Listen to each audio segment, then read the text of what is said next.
20살의 저는 25살이나 많은 45세의 과부와 결혼했습니다. 은혜를 갚는다는 단순한 생각이었죠. 그녀는 제가 기댈 곳 없이 힘들 때 도움을 줬던 온화하고 품이 있는 분이었습니다. 그런 분과의 삶은 평온할 거라 믿었죠. 하지만 신혼 첫날 밤 제가 그녀에게 손도 대기 전에 그녀는 제 앞에 무릎을 꿇었습니다. 그리고 떨리는 목소리로 말했죠. 나와 약속 하나만 해줘. 딱 하나만. 그 약속이 제 인생을 송두리째 바꿔놓을 줄은 꿈에도 몰랐습니다. 남편을 잃었던 여자가 왜 저 같은 어린 청년을 남편으로 맞이했을까요? 저는 과연 그녀의 남편이었을까요? 아니면 끔찍하게 짜여진 계획의 일부였을까요? 저는 원래 제 나이 또래나 기껏해야 서너 살 많은 발랄하면서도 배려심 있는 그런 여자와 결혼할 줄 알았습니다. 7년 전 남편과 사별하고 혼자 살아온 45세 민서 씨는 아니었죠. 그녀가 저보다 25살이나 많았으니까요. 그녀가 청혼했을 때 저는 제 귀를 의심했습니다. 그녀의 눈빛은 너무나 차분했고 목소리에는 높낮이도 없었죠. 마치 업무 이야기를 하듯 나지막이 말했습니다. 혹시 만나는 사람 없으면 내 남편이 되어줄래요? 저는 몇 초간 그녀를 멍하니 쳐다봤습니다. 저는 지난 2년간 그녀가 운영하는 작은 공장에서 일하며 갈 곳이 없던 제게 내어준 작은 방에서 지내왔습니다. 그녀는 저를 살갑게 대하지는 않았지만 결코 무시하거나 함부로 대하지도 않았습니다. 언제나 예의 바르지만 차가운 거리를 유지했죠. 저는 그녀가 농담하는 줄 알고 웃음을 터뜨렸습니다. 진심이세요? 전 아직 결혼하기엔 너무 어린데요. 어린 게 뭐 어때서? 나랑 같이 살 사람은 나이가 중요한 게 아니야. 약속을 잘 지키는 사람이면 돼. 저는 입을 다물었습니다. 지난 2년간 그녀의 집 처마 밑에서 남은 밥으로 끼니를 때우던 날들이 떠올랐습니다. 감기 몸살로 쓰러져 있을 때 말없이 해열제와 물수건을 머리맡에 놓아주던 그녀의 모습도요. 많은 걸 묻지도 위로하지도 않고 그저 할 일만 하고 사라졌던 그녀. 그녀는 제게 사랑을 원한 게 아니었습니다. 그저 고개를 끄덕여주길 바랐을 뿐이죠. 그리고 저는 고개를 끄덕였습니다. 사랑이 아니라 빚을 갚는다는 마음으로요. 결혼식은 떠들썩하지 않았습니다. 친척도 하객도 없었죠. 그녀는 서류상으로만 필요한 거니 간단하게 하자고 했습니다. 남들이 이해할 필요 없어. 우리만 알면 돼. 결혼식 날 저는 그녀가 직접 맞춰준 양복을 입었습니다. 그녀는 검은 벨벳 원피스를 입고 머리를 낮게 묶었죠. 화장기 없는 얼굴이었습니다. 먼저 세상을 떠난 그녀의 남편 영정 사진 앞에서 잠시 묵념할 때 그녀의 손이 미세하게 떨리는 것을 보았습니다. 울지는 않았지만 무언가를 필사적으로 감추려 애쓰는 것 같았죠. 그날 밤 저는 설렘과 불안함이 뒤섞인 채 텅 빈 머리로 신혼방에 들어섰습니다. 모든 것이 너무 빨리 진행되어 아내라는 말을 제대로 불러보지도 못했죠. 방에는 커다란 원목 침대 하나만 덩그러니 놓여 있었고 흔한 꽃이나 촛불 장식도 없었습니다. 옆에는 소박한 화장대와 노란 불빛의 스탠드, 조명이 전부였죠. 그녀는 침대에 앉아 무릎에 손을 올린 채 마치 판결을 기다리는 사람처럼 굳어 있었습니다. 제가 조심스럽게 다가가자 그녀는 저를 보며 나지막이 말했습니다. 이리 와서 앉아요. 제가 침대 끝에 걸터 앉아 이상한 정적이 흘렀습니다. 웃음소리도 두근거리는 심장 소리도 없었습니다. 마치 폭풍전야처럼 저만 아무것도 모른 채 그 중심에 서 있는 듯한 숨 막히는 분위기였죠. 그때 그녀가 벌떡 일어나 제게 다가오더니 갑자기 무릎을 꿇었습니다. 저는 소스라치게 놀랐습니다. 아니, 왜 이러세요? 일어나세요. 하지만 그녀는 일어나지 않고 에어컨도 켜지 않은 방에서 얼음장처럼 차가운 손으로 제 손을 잡았습니다. 그녀의 목소리는 떨렸지만 눈은 저를 똑바로 응시하고 있었죠. 부탁할게. 딱 한 가지만 약속해줘. 단 하나만. 저는 당황했습니다. 네, 말씀하세요. 근데 일단 일어나서. 아니, 약속해야 일어나겠어. 저는 일단 상황을 넘기려 고개를 끄덕였습니다. 알았어요. 약속할게요. 2층 복도 끝에 있는 저 방에 대해선 절대 묻지 않겠다고. 무슨 소리가 들리든 뭐가 보이든 절대 문을 열지도 묻지도 언급하지도 않겠다고 약속해줘요. 알았죠? 저는 눈을 동그랗게 떴습니다. 머릿속이 핑 돌았죠. 무슨 말씀이세요? 거기에 뭐라도 있는 거예요? 그녀는 제 손을 아플 정도로 꽉 쥐었습니다. 그때 그녀의 눈빛은 제가 본 그 누구의 것과도 달랐습니다. 애원과 공포, 그리고 저를 통제하려는 의지가 뒤섞여 있었죠. 묻지 말라고 했잖아. 약속해. 등골이 서늘해졌지만 저는 고개를 끄덕였습니다. 믿어서가 아니라 거절하면 오늘 밤이 순탄치 않을 거라는 걸 직감했기 때문입니다. 그녀는 자리에서 일어나 웃지도 더 말하지도 않고 침대에 누워 벽 쪽으로 돌아 누웠습니다. 저는 그 자리에 얼어붙은 채 그녀에게 손댈 용기도 불을 끌 용기도 나지 않았습니다. 언제 잠들었는지 모르겠습니다. 아마 피곤해 지쳐 잠시 잠이 들었나 봅니다. 하지만 제가 잠에서 깬 건 새벽이시 추워서도 악몽 때문도 아니었습니다. 바로 비명 소리 때문이었죠. 2층에서 들려오는 여자의 비명. 안 돼. 오지 마. 저리 가. 저는 누군가에게 잡아채인 듯 벌떡 일어났습니다. 심장이 미친 듯이 뛰었죠. 옆을 보니 그녀가 여전히 그 자리에 누워 있었습니다. 잠들지 않은 듯 두 눈을 동그랗게 뜨고 저를 빤히 쳐다보면서요. 다음 날 아침 저는 비몽사몽간에 잠에서 깼습니다. 하얀 커튼을 뚫고 들어온 햇살이 반짝이는 마룻바닥을 비추고 있었죠. 옆자리를 보니 민서 씨는 없었습니다. 이불은 각자 펴 개어져 있었고 베개에는 누운 흔적조차 없었습니다. 마치 밤새 한숨도 자지 않은 사람처럼요. 저는 자리에서 일어나 앉았습니다. 머릿속에는 어젯밤에 비명 소리가 맴돌았습니다. 온몸에 털이 곤두서고 심장이 내려앉던 그 소리. 꿈이었을까 스스로에게 물었지만 벽을 보고 누워 눈을 뜨고 있던 민서 씨의 모습은 분명 꿈이 아니었습니다. 맨발로 아래층에 내려가니 고소한 흰죽 냄새가 풍겨왔습니다. 은은한 잣향기가 섞여 무의식적으로 배에서 꼬르륵 소리가 났죠. 민서 씨는 부엌에 서서 냄비를 젓고 있었습니다. 꼿꼿한 자세, 한 올의 헝클어짐도 없이 단정하게 묶은 머리. 그녀는 제 발소리를 들었지만 돌아보지 않고 한마디 툭 던졌습니다. 일어났으면 씻어 죽 끓여놨으니까. 저는 식탁에 앉아 조용히 그녀를 관찰했습니다. 그녀는 어제 아무 일도 없었다는 듯 너무나 평온한 모습이었습니다.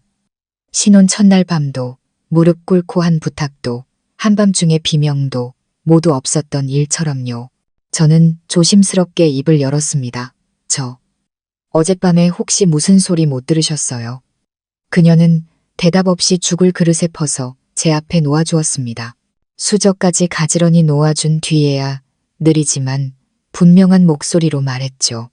죽 뜨거우니까 식혀서 먹어. 그 한마디에 저는 더 이상 질문할 용기를 잃었습니다. 저는 고개를 숙이고 죽만 먹었습니다. 머릿속에는 그녀가 피하는 걸까 아니면 정말 못 들은 걸까 하는 의문이 가득했죠. 식사 후 제가 설거지를 하고 있을 때 그녀가 의자에 앉아 마른 행주로 그릇을 닦으며 불쑥 말했습니다. 오늘부터 저녁 7시 이후에는 집 밖에 나가지 마. 알았지? 저는 고개를 돌렸습니다. 왜요? 이 동네가 위험해요. 그녀는 저를 보지 않고 그릇만 닦으며 나지막이 말했습니다. 위험해. 그리고 내가 싫어. 밤은 쉬라고 있는 거지. 놀러 다니라고 있는 게 아니야. 나 하나로 충분하잖아.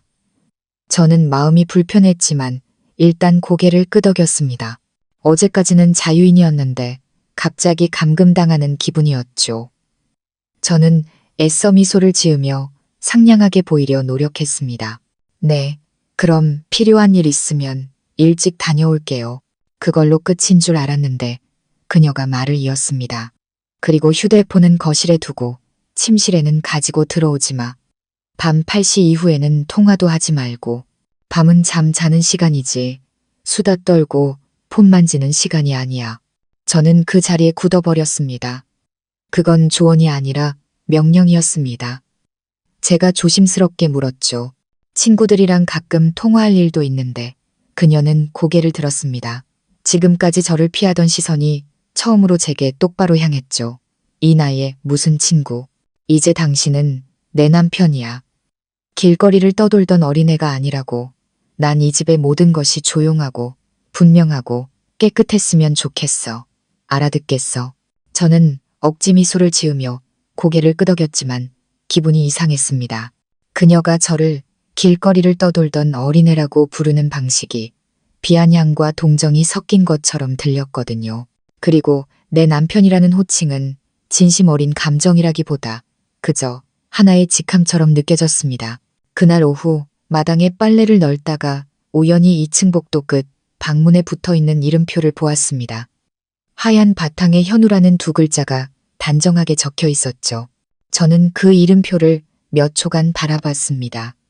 가슴 속에서 호기심보다는 무겁고 불길한 감정이 피어올랐습니다. 저녁에 그녀와 함께 과일을 깎다가 저는 조심스럽게 물었습니다. 민서 씨, 현우가 누구예요? 2층 방문에 이름표가 있던데. 사과를 깎던 그녀의 손이 공중에서 멈췄습니다. 잠시 후 그녀는 칼을 내려놓고 몸을 똑바로 돌렸습니다. 그녀의 눈빛은 날카로웠습니다. 마치 누군가 오래된 상처를 헤집어 놓은 듯 분노와 상처가 뒤섞인 눈빛이었죠. 내가 묻지 말라고 했잖아요. 잊었어요? 저는 황급히 변명했습니다. 아, 일부러 그런 게 아니라 아침에 빨래 널다가 우연히 봐서 그냥 궁금해서요. 뭐가 궁금해? 물어볼 게 뭐가 있어. 난 그 이름이 이 집에서 다시는 불리는 걸 원치 않아. 다음에 또 물으면 당장 이 집에서 쫓아낼 줄 알아요. 저는 얼어붙었습니다. 그녀는 한 번도 제게 소리친 적이 없었고 쫓아낸다는 말을 쓴 적도 없었습니다. 저는 그녀를 쳐다봤습니다. 무서워서가 아니라 그녀의 말투 때문이었습니다. 목소리는 가늘게 떨렸고 입술은 굳게 다물려 있었죠. 눈가는 붉었지만 눈물은 흐르지 않았습니다. 마치 증오와 고통을 동시에 느끼는 사람처럼요. 그때 저는 겨우 더듬거리며 말했습니다. 죄송해요. 다신 안 물을게요. 그녀는 아무 말 없이 일어나 곧장 2층으로 올라갔습니다.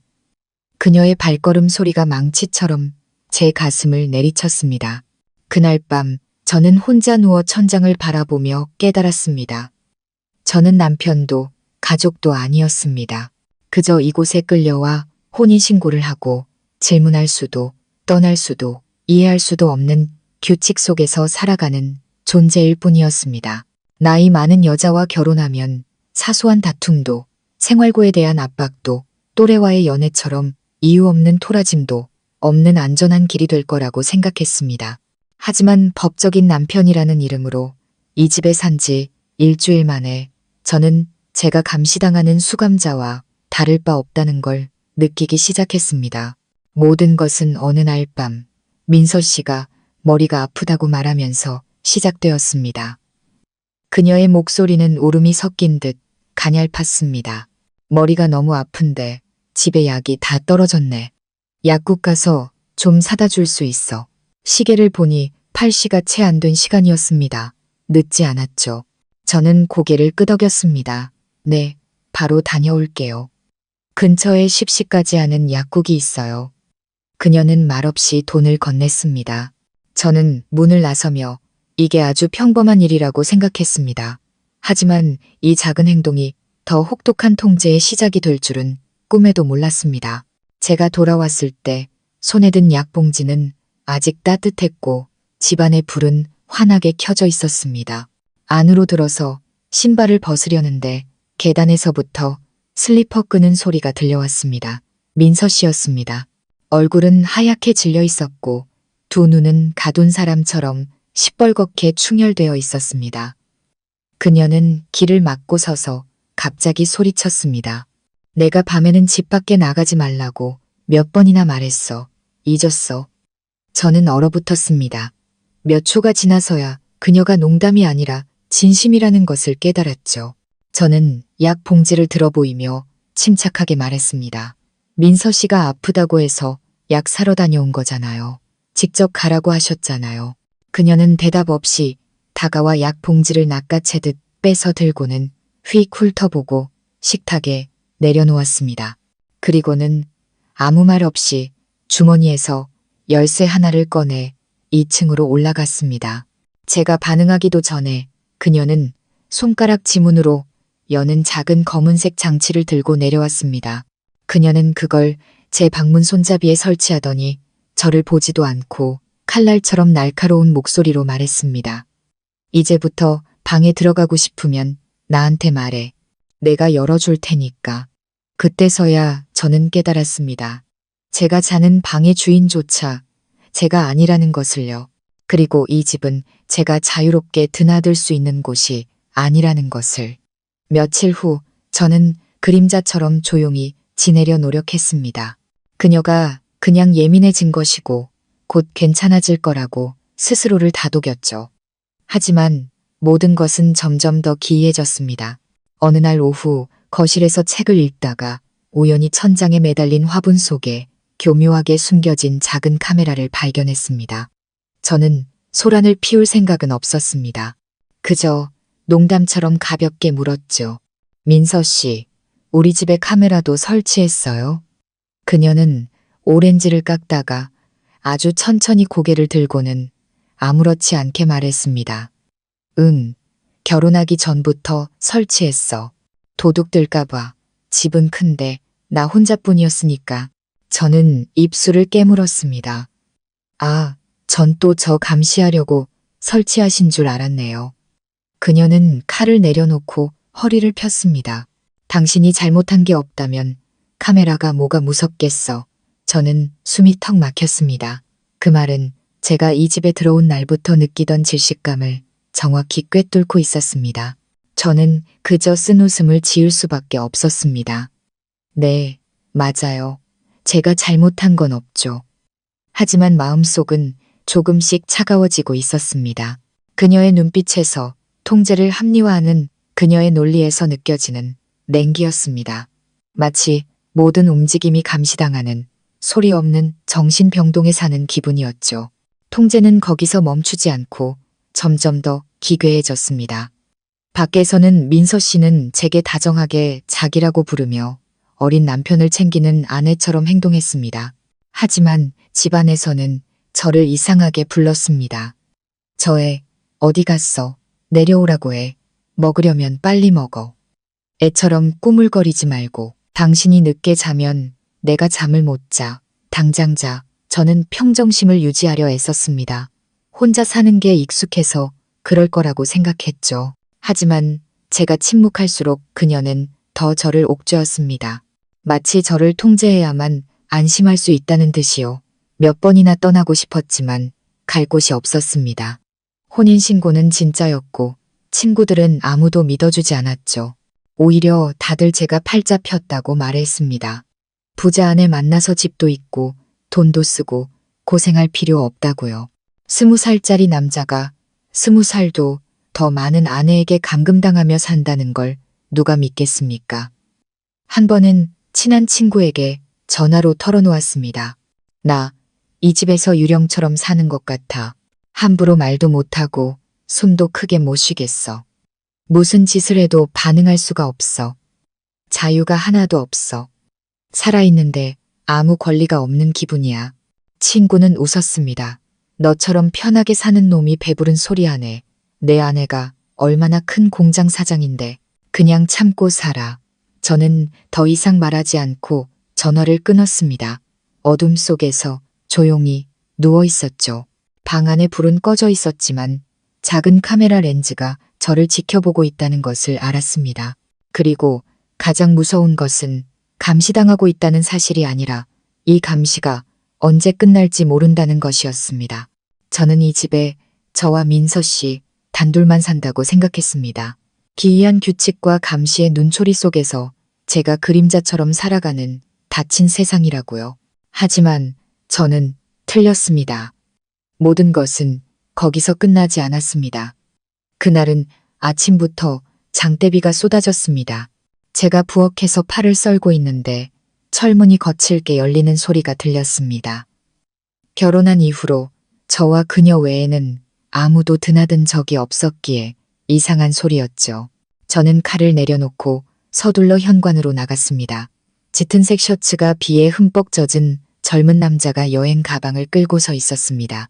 얼굴은 얼음장처럼 차가웠죠. 그는 현관 앞에 똑바로 서서 문을 두드리거나 허락을 구하지도 않았습니다. 제가 먼저 예의 바르게 물었습니다. 저 누구를 찾으시나요? 그는 제 머리부터 발끝까지 훑어보았습니다. 마치 깨끗한 타일에 묻은 얼룩을 보는 듯한 차갑고 날카로운 눈빛이었죠. 그는 입꼬리를 비틀며 비꼬는 투로 말했습니다. 네가 뭔데 물어. 제가 당황해서 말을 하려는데 등 뒤에서 민서 씨의 담담한 목소리가 들려왔습니다. 현우 왔니? 돌아보니 그녀는 계단참에 서 있었습니다. 손에는 아직 밀가루 반죽이 묻어 있었죠. 아마 빵을 만들고 있었나 봅니다. 하지만 표정은 기쁘지도 놀라지도 않았습니다. 그저 초대하지 않은 손님을 만난 듯 담담했죠. 젊은 남자는 차갑게 웃었습니다. 와야죠. 우리 어머니가 또 무슨 해괴한 짓을 벌이는지 보러 와야죠. 그는 저를 보며 적대적으로 말했습니다. 너도 우리 엄마 집 지키는 개새끼일 뿐이잖아. 한 달에 얼마 받는데. 그 말에 저는 그 자리에 얼어붙었습니다. 피가 얼굴로 쏠리는 기분이었죠. 법적인 남편 자격으로 사는 집에서 이렇게 노골적인 모욕을 당해본 적은 없었습니다. 저는 주먹을 꽉 쥐고 평정심을 유지하려 했었지만 더는 참을 수 없었습니다. 저는 약간 격앙된 목소리로 대꾸했습니다. 그런 식으로 말할 자격 없어요. 저는 민서 씨 남편입니다. 마음에 안 들면 똑바로 말하세요. 사람 모욕하지 말고요. 제 말이 끝나기 무섭게 민서 씨가 계단에서 뛰어내려오며 날카롭게 소리쳤습니다. 닥쳐. 누가 너더러 쟤한테 그런 식으로 말하래. 쟤는 내 아들이야. 저는 그녀를 돌아봤습니다. 그때 그녀의 눈빛은 저를 소름돋게 했습니다. 분노가 아니라 제가 한 번도 본 적 없는 혼란스러움, 희미한 광기가 서려 있었죠. 저한테 소리치시는 거예요. 목이 메어 물었습니다. 그녀는 신경질적으로 쏘아붙였습니다. 내까짓 게 뭔데 내 아들한테 대들어. 그러고는 현우에게 돌아섰습니다. 너도 이 집에서 그런 식으로 말하지 마. 쟤는 법적으로 내 남편이야. 혼인신고서도 있어. 현우는 비웃음을 터뜨렸습니다. 그 비웃음 소리가 고요했던 집에 울려 퍼졌죠. 혼인신고서. 자기 아들보다 겨우 5살 많은 놈이랑 결혼해서 그 서류로 바닥이나 닦으시게요? 저는 저를 변호해줄 한마디를 기다리며 그녀를 바라봤지만 그녀는 침묵했습니다. 제 편도 현우에게 설명을 하지도 않았죠. 그녀는 아무 일 없었다는 듯 몸을 돌려 조용히 부엌으로 들어갔습니다. 그 순간부터 저는 제가 사는 집에서 이물질 같은 존재가 되었습니다. 현우는 제 집처럼 집안을 돌아다녔습니다. 아니, 어쩌면 정말 그의 집이 맞았는지도 모릅니다. 그는 집안의 모든 물건이 어디 있는지, 심지어 서재에 있는 금고 비밀번호까지 알고 있었습니다. 저는 감히 묻지 못했고 물을 수도 없었죠. 민서 씨는 그 어느 때보다 말이 없었습니다. 그날 저녁 식사는 아무도 한마디 하지 않았습니다. 그저 수저가 그릇에 부딪히는 소리와 현우가 입맛을 다시는 소리만 들렸죠. 맛있네. 아버지가 살아계실 때처럼. 비린내 나는 생선조림은 오랜만이네. 민서 씨는 젓가락을 꽉 쥐었습니다. 고개를 숙이고 있었지만 손목이 미세하게 떨리는 것이 보였죠. 저는 거리를 두고 예의를 지키려 했지만 두 사람 사이에 끼어 어찌할 바를 몰랐습니다. 한쪽은 저를 불필요한 존재로 여기고 다른 한쪽은 저를 단 한 번도 가족으로 대한 적이 없었으니까요. 그날 밤 저는 벽을 보고 누워 복도를 오가는 현우의 발걸음 소리를 들었습니다. 그 발소리 하나하나가 제 심장을 옥죄었습니다. 저는 스스로에게 물었습니다. 나는 이 집에서 대체 뭘까? 남편일까? 손님일까? 아니면 민서 씨가 알 수 없는 목적을 위해 사용하는 도구일까? 이 집의 통제가 카메라나 통금 시간, 허락을 받아야만 방에 들어갈 수 있는 정도에서 끝날 거라고 생각했습니다. 하지만 저는 틀렸습니다. 모든 것은 이제 시작이었습니다. 민서 씨의 아들 현우가 돌아온 후 집안의 공기는 더욱 무거워졌습니다.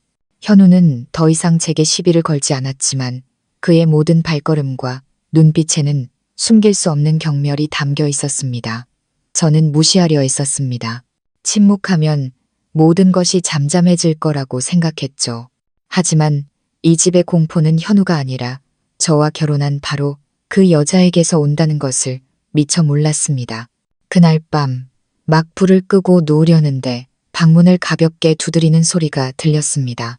느리고 일정한 노크 소리, 깨우고 싶지 않지만 자신이 거기 있다는 것을 알리려는 듯한 소리였죠. 저는 불을 켜고 나갔습니다. 문틈으로 민서 씨가 서 있었습니다. 손에는 붉은 천으로 싼 낡은 노트를 들고 있었죠. 그녀의 목소리는 작았지만 분명했습니다. 거실로 잠깐 나올래? 네 도움이 필요해. 마음속으로는 꺼려졌지만 거절할 수가 없었습니다. 저는 그녀를 따라갔습니다. 차상 위에는 따뜻한 차 한 잔과 반쯤 타들어간 향, 그리고 펼쳐진 책 한 권이 마치 누군가를 기다린 듯 가지런히 놓여 있었습니다. 그녀는 제게 붉은 천으로 싼 노트를 건네며 단정한 필체로 쓰인 한 부분을 가리켰습니다. 아마 그녀의 글씨 같았죠. 여기, 천천히, 똑똑히 읽어줘. 저는 노트를 받아들었습니다. 눈으로는 이상한 문장들을 훑었습니다. 주어가 불분명하고 마치 경전과 옛말, 그리고 일상어가 뒤섞인 듯한 글이었죠. 제가 조심스럽게 물었습니다. 이게 뭐예요? 그녀는 허리를 꼿꼿이 세우고 제 표정 하나하나를 꿰뚫어 보는 듯한 눈으로 저를 응시했습니다. 집안의 평안을 비는 주문이야. 나 혼자 읽는 것만으로는 부족해서 같이 읽어줄 사람이 필요해. 전 무슨 뜻인지 하나도 모르겠는데요. 이해할 필요 없어. 그냥 읽기만 하면 돼. 제가 망설이며 머뭇거리자 그녀는 처음으로 언성을 높였습니다. 목소리가 날카로워졌죠. 읽어. 네가 읽지 않으면 내가 저주를 받을 거야. 저는 비명소리 때문이 아니라 그때 그녀의 눈빛 때문에 깜짝 놀랐습니다. 눈가는 붉게 충혈되어 있었고 눈물이 그렁그렁 맺혀 있었습니다. 마치 아무도 믿어주지 않는 악몽과 홀로 마주한 사람처럼요. 저는 마른 침을 삼키고 노트를 들어 읽기 시작했습니다. 제 입에서 나오는 글자들은 건조하고 차가웠습니다. 방 안의 공기가 모두 빨려나가는 듯했죠. 향은 천천히 타들어가며 매캐한 냄새를 풍겼고 눈이 약간 따가웠습니다.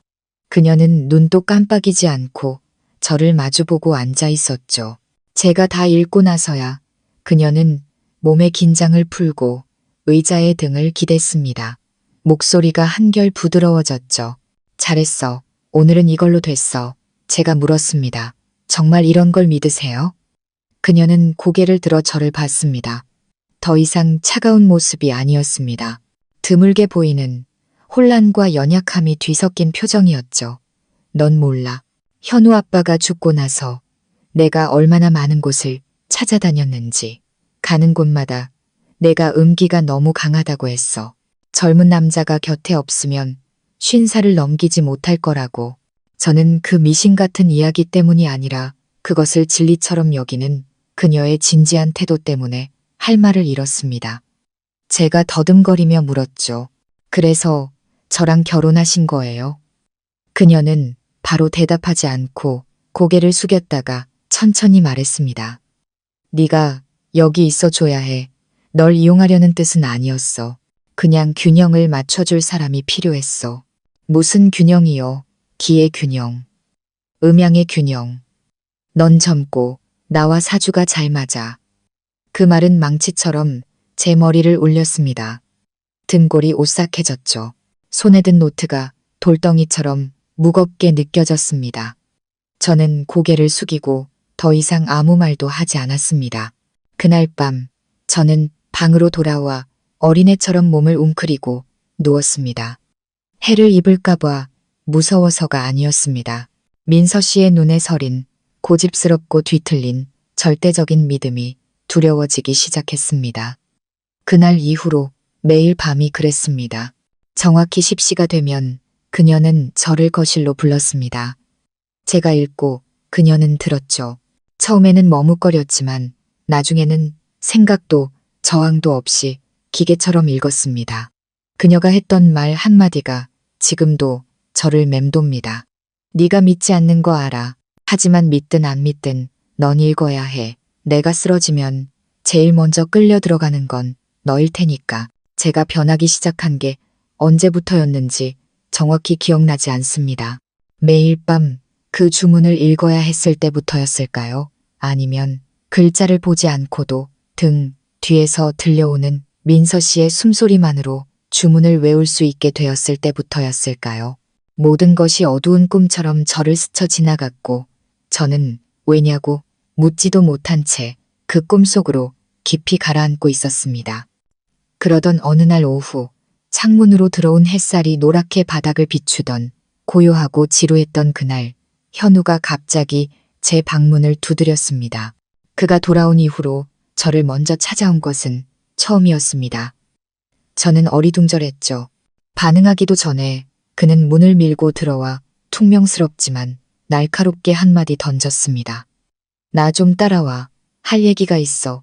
저는 그를 의심스럽게 쳐다봤습니다. 하지만 현우는 저를 보지 않고 돌아서서 긴 걸음으로 계단을 내려갔습니다. 저는 얇은 외투만 겨우 챙겨들고 조용히 그를 뒤따랐습니다. 현우는 저를 호숫가에 있는 작은 카페로 데려갔습니다. 손님이 없어 조용한 공간에는 천장 선풍기가 삐걱거리는 소리와 나뭇가지를 스치는 바람 소리만 들렸습니다. 그는 구석자리에 앉아 다리를 꼬고는 가방에서 낡은 가죽 수첩 한 권을 꺼냈습니다. 그는 수첩을 제 앞에 놓으며 평소의 반항적인 모습과는 전혀 다른 가라앉은 목소리로 말했습니다. 읽어봐. 우리 아버지 일기장이야. 저는 첫 장을 넘겼습니다. 기울어진 글씨체, 급하게 쓴 문장들 끝에는 잉크가 번져 있었습니다. 애써 침착하려 했지만 첫 구절을 읽는 순간 손이 미세하게 떨렸습니다. 민서가 내게 귀신이 붙었다고 한다. 그녀는 제사를 지내고 집안의 용맥을 눌러야 재산을 지킬 수 있다고 말했다. 나는 믿지 않았지만 그녀는 울면서 내가 하지 않으면 집도 자식도 모두 잃게 될 거라고 했다. 저는 잠시 멈추고 현우를 쳐다봤습니다. 그는 담배 한 개비를 꺼내 불을 붙이지 않은 채 손가락 사이에 끼우고 속삭였습니다. 우리 아버지는 건설 기술자였어. 이성적이고 고집센 분이었지. 하지만 어머니 때문에 무너지기 시작했어. 미신을 믿고 매주 절에 가고 그러다 침실을 따로 쓰기 시작했지. 집안에 뭔가 차가운 게 있다고 말하면서 저는 마른 침을 삼키며 작게 물었습니다. 그러다 어떻게 됐는데요? 현우는 의자의 등을 기댔습니다. 먼 곳을 바라보는 그의 목소리는 담담했지만 그 평온함 아래 무언가 억눌려 있는 듯 했습니다. 자살했어. 어느 날 집에 와보니 2층 복도 끝 그 방에서 목을 매달고 있었어. 유서 한 장 없이 이 수첩만 책상 위에 놓여 있었지.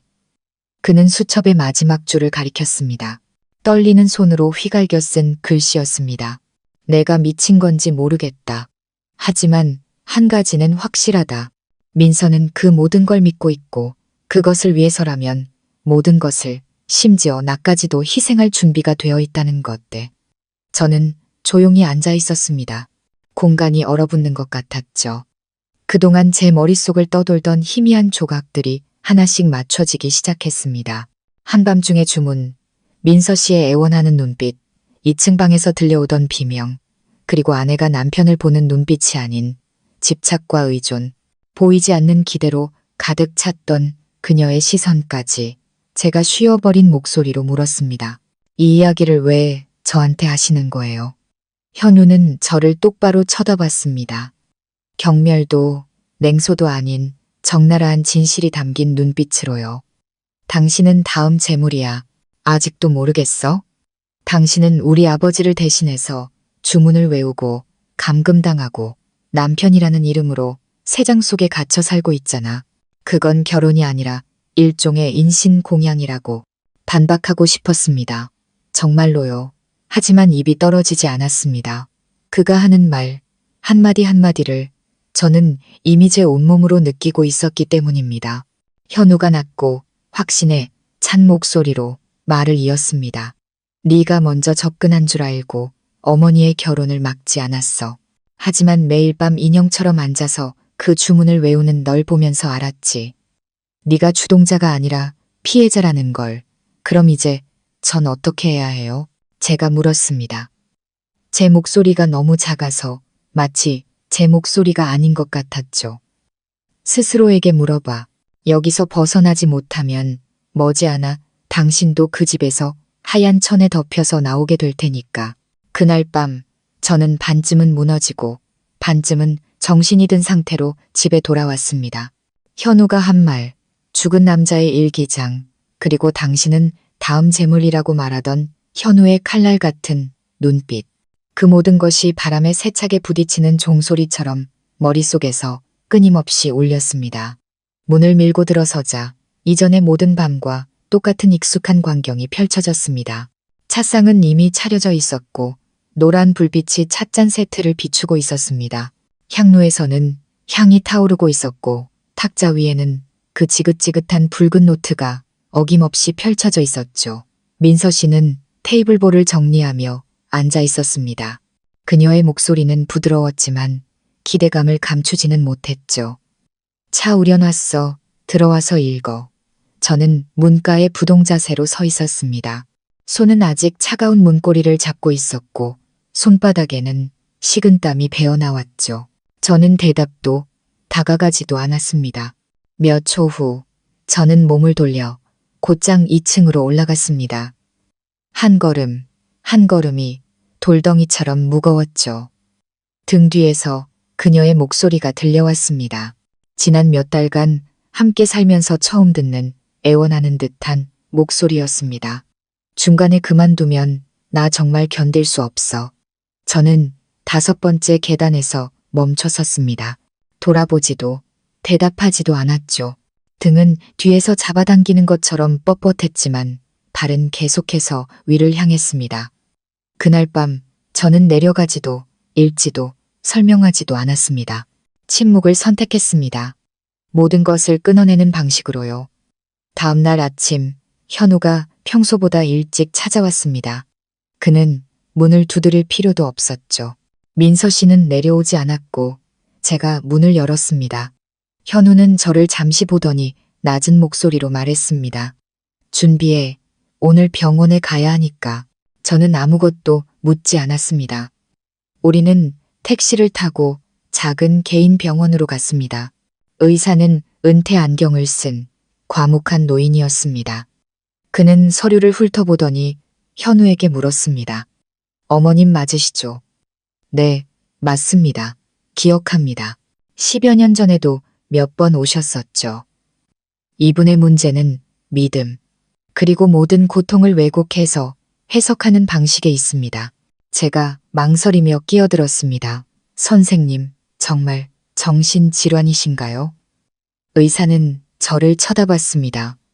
차갑지 않은 기묘한 연민이 담긴 눈빛이었죠. 미친 게 아닙니다. 외상 후 망상 장애죠. 자신이 저주를 받았다고 믿고 젊은 남자가 곁에 있어야만 음기가 자신을 나락으로 끌어내리지 않을 거라고 생각하는 겁니다. 그렇지 않으면 자신이 미쳐버리고 주변 사람들까지 끌어들일 거라고 믿는 거죠. 저는 조용히 앉아 있었습니다. 의사의 말 한마디 한마디가 작은 칼날이 되어 제 기억을 베는 것 같았습니다. 신혼 첫날 밤 민서 씨의 애원하던 눈빛, 매일 밤 찻상 옆에서 속삭이던 목소리, 그리고 그녀가 한 번도 온전히 말해주지 않았던 악몽들까지. 현우는 진료 기록을 받아 저와 함께 경찰서로가 신고서를 작성했습니다. 저는 모든 것을 설명했습니다. 휴대폰을 빼앗긴 것, 외출을 제한당한 것, 주문을 읽도록 강요당한 것, 그리고 거부했던 어느 날 밤 입었던 멍 자국까지. 제가 감내했던 모든 것을 마치 처음으로 제 자신과 마주하듯 한 줄 한 줄 천천히 그리고 또렷하게 적어 내려갔습니다. 3일 후 경찰이 집에 찾아왔습니다. 저는 제 방에서 거친 노크 소리와 누구세요? 하고 묻는 민서 씨의 큰 목소리를 들었습니다. 경찰입니다. 신고가 접수되어 조사차 나왔습니다. 그녀가 문을 열었고 제복을 입은 경찰들 옆에 서 있는 저를 보고는 한 걸음 뒤로 물러섰습니다. 얼굴은 창백했고 입술은 굳게 닫혀 있었죠. 저는 그녀를 보며 나지막이 말했습니다. 죄송해요. 하지만 더는 이렇게 살 수 없어요. 경찰관이 영장을 읽었습니다. 사생활 침해, 정신적 지배 및 감금 행위에 대한 신고가 접수되었습니다. 조사에 협조해 주시기 바랍니다. 민서 씨는 조용히 고개를 끄덕였습니다. 몸은 약간 움츠러들었지만 표정에는 변화가 없었죠. 그 침묵이 집안의 공기를 무겁게 짓눌렀습니다. 경찰들은 거실, 부엌부터 시작해 2층으로 올라가 각 방을 수색하기 시작했습니다. 제가 지난 몇 달간 감금된 사람처럼 살았던 제 방에 들어갔을 때 그들은 2분도 채 안 되어 화분과 커튼 사이 옷장 구석에 교묘하게 숨겨진 소형 카메라를 찾아냈습니다.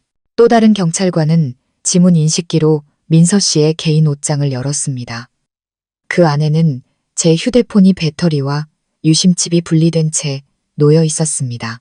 저는 조용히 서 있었습니다. 무언가 말하고 싶었지만 목이 메었고 다른 경찰관이 물었을 때 저도 모르게 주먹을 꽉 쥐었습니다. 상처를 좀 보여주시겠습니까? 저는 오른팔을 들어 올렸습니다. 손목에는 시퍼런 멍 자국이 뼈 근처까지 선명하게 남아 있었습니다. 그 익숙한 주문 읽기를 거부했던 밤, 그녀가 제 팔을 비틀며 남긴 자국이었죠. 경찰관이 몸을 숙여 사진을 찍으며 진지하지만 차분한 목소리로 말했습니다. 강압 행위에 대한 상해 증거로 기록하겠습니다. 모든 것은 20분도 채 걸리지 않았습니다. 고함도 울음소리도 없었습니다. 민서 씨는 여전히 그곳에 벽에 기댄 채 배에 손을 얹고 허공을 바라보고 있었습니다. 경찰들이 강제 감정을 위해 그녀를 연행하겠다고 했을 때 저는 그녀가 저항하거나 적어도 반대할 거라고 생각했습니다. 하지만 그녀는 그저 천천히 몸이 수십 년은 늙어버린 것처럼 무겁게 저를 향해 고개를 돌렸습니다. 눈가는 붉었고 눈물이 그렁했지만 흘러내리지는 않았습니다. 목소리는 마치 누가 목을 조른 것처럼 갈라지고 끊겼습니다. 있잖아. 난 그냥 매일 밤 네가 같이 밥만 먹어주면 편히 잘 수 있었어. 그녀는 잠시 숨을 고르고는 더 작지만 더 절망적인 목소리로 말을 이었습니다. 이제 또 그 꿈에 시달리겠네. 아무도 말이 없었습니다. 현우는 고개를 숙인 채 저도 어머니도 보지 않았습니다.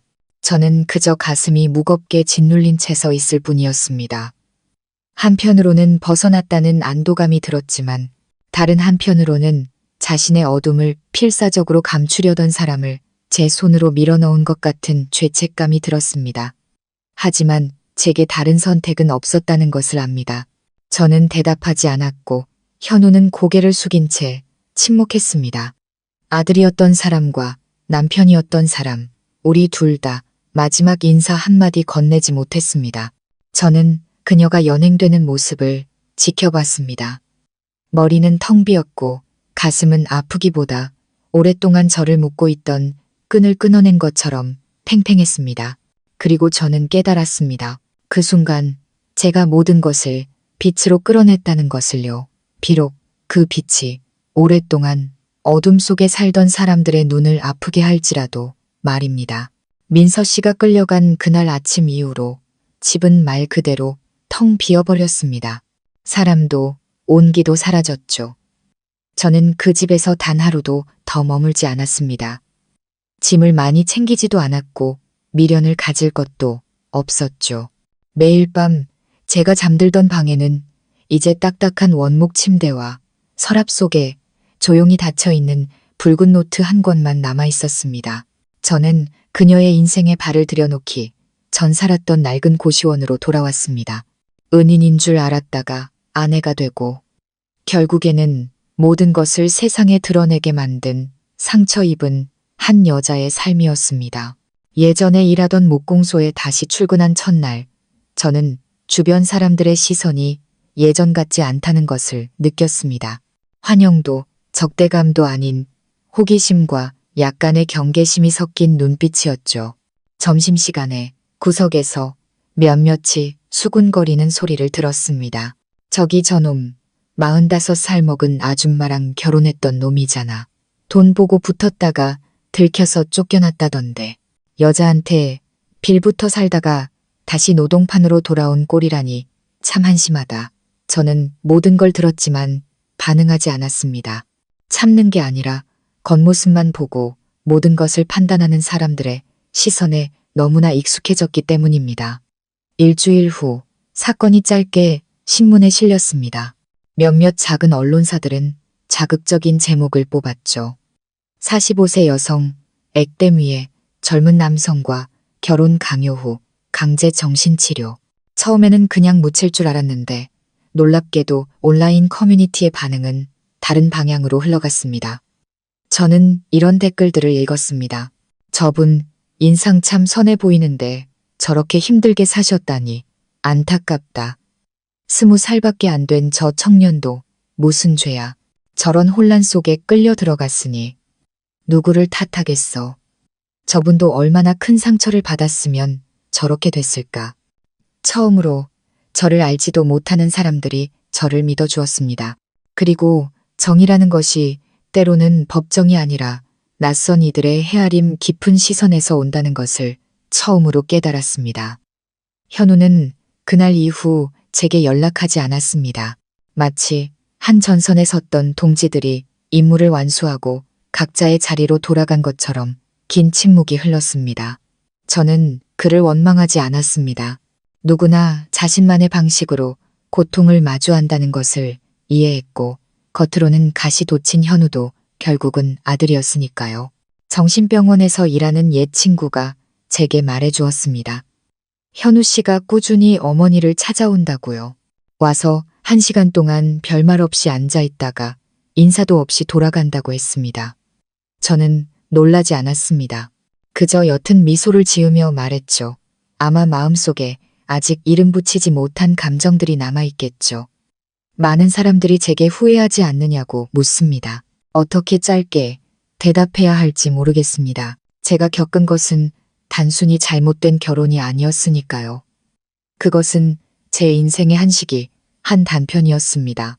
어쩔 수 없이 성장해야 했고 진실을 마주해야 했으며 평온을 위해 침묵할 것인지 아니면 나 자신을 지키기 위해 누군가에게 상처를 줄 것인지를 선택해야 했던 시간이었죠. 저는 이제 결혼이 두렵지 않습니다.